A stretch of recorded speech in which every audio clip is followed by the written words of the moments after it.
नमस्कार दोस्तों, मेरा नाम है आशुतोष मानके और आप देखना शुरू कर चुके हैं डायनामिक इम्पल्शन। आज के इस वीडियो में हम बात करेंगे 3 जून 2023 के करंट अफेयर्स की। और अब जब आपने वीडियो देखने की शुरुआत कर ही दी है और वीडियो के थंबनेल पर क्लिक कर ही दिया है तो अंत तक ही जुड़े रहिएगा हमारे साथ, क्योंकि आप सभी लोग इस बात से अच्छी तरीके से परिचित हैं क्योंकि ज्ञान को कभी भी अधूरा नहीं छोड़ना चाहिए। शुरू करते हैं आज के इस वीडियो को। मेघालय सरकार ने voice of the peoples party की मांगों पर प्रतिक्रिया दी है। ये न्यूज़ थोड़ी सी पुरानी हो गई है, परंतु फिर भी एक इम्पॉर्टेंट न्यूज़ है तो मैं ले रहा हूँ इसको। देखिए, voice of the peoples party एक मेघालय में एक महत्वपूर्ण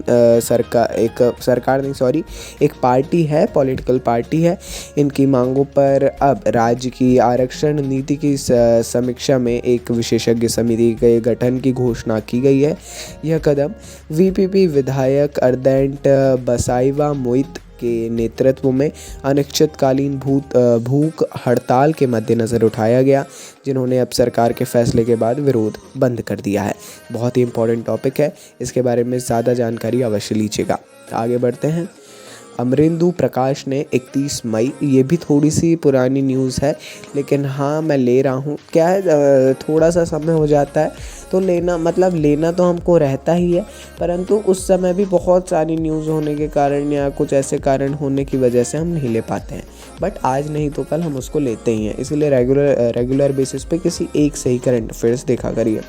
steel authority of India limited SAIL के नए अध्यक्ष और प्रबंध निदेशक अर्थात प्रेसिडेंट और चेयरमैन या प्रेसिडेंट और ये एमडी के रूप में कार्यभार संभाला है। वे पहले सेल के बोकारो स्टील प्लांट में निदेशक अर्थात प्रभारी थे, लेकिन अब इनको एक बड़ा पद संभालने को दिया गया है, जो कि एक अच्छी बात है। आइए आगे बढ़ते हैं। अगली जानकारी, मई के लिए माल और सेवा कर अर्थात GST goods and service tax राजस्व संग्रह में उल्लेखनीय वृद्धि देखी गई है। अर्थात प्रत्येक माह ऐसी आखिरी में एक रिपोर्ट जारी होती है, जो कि मई में हाल ही में जारी की गई एक रिपोर्ट है। लगातार 15वें महीने मासिक संग्रह 1.4 लाख करोड़ रुपए से अधिक हो गया है।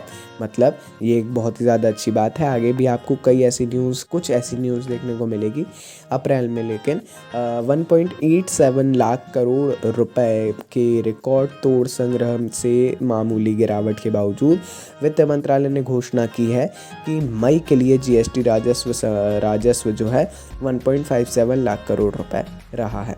चलिए, अच्छी बात है। आगे बढ़ते हैं, देखते हैं अगली जानकारी को। अगली जानकारी, भारत में यूनिफाइड पेमेंट इंटरफेस अर्थात यूपीआई लेन देन मई 2023 में अभूतपूर्व स्तर तक बढ़ गया।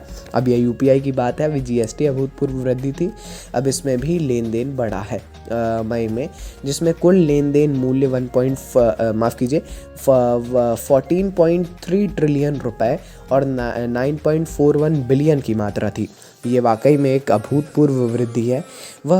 ये अप्रैल में बात करें तो पिछले महीने की तुलना में मूल्य में 2% की वृद्धि और मात्रा में 6% की वृद्धि का प्रतिनिधित्व करता है।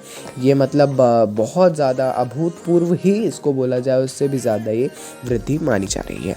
आगे बढ़ते हैं। अगली जानकारी, ये भी अब एक रक्षा निर्यात के बारे में है। भारत के रक्षा निर्यात में 2013-14 में 686 करोड़ रुपए से बढ़कर अब 2022-23 में लगभग 16,000 करोड़ रुपए तक पहुंचकर एक रिकॉर्ड तोड़ मील का पत्थर हासिल किया है। अर्थात एक रिकॉर्ड 16,000 करोड़ रुपए तक भारत का रक्षा निर्यात पहुंचा है और वाकई में एक रिकॉर्ड तोड़ मील का पत्थर हासिल किया है। 23 गुना की यह प्रभावशाली वृद्धि वैश्विक रक्षा निर्माण उद्योग में भारत की उन्नति को प्रदर्शित करती है और ये भी दिखाती है कि किस प्रकार अब भारत रक्षा निर्यात में भी एक अहम भूमिका निभा रहा है वैश्विक तौर पर। बहुत ही अच्छी बात है और क्वेश्चन भी बहुत ही इम्पोर्टेंट है। आगे बढ़ते हैं। माइक्रोसॉफ्ट ने देश में डिजिटल और साइबर सुरक्षा कौशल में 6000 छात्रों और 200 शिक्षकों को साइबर सुरक्षा और डिजिटल मतलब और ज़्यादा डिजिटल चीज़ों के बारे में प्रशिक्षित करने के लिए कौशल विकास और उद्यमिता मंत्रालय के तहत प्रशिक्षण महानिदेशालय के साथ एक समझौता ज्ञापन पर हस्ताक्षर किए हैं, जिसके अंतर्गत ये 6000 छात्रों और 200 शिक्षकों को साइबर सुरक्षा और डिजिटल नई जो डिजिटल चीज़ें देश में डिजिटल और साइबर सुरक्षा कौशल में प्रशिक्षित करने वाले हैं। माइक्रोसॉफ्ट स्वयं ही इनको प्रशिक्षित करेगा, अर्थात माइक्रोसॉफ्ट कंपनी के साथ MOU किया गया है।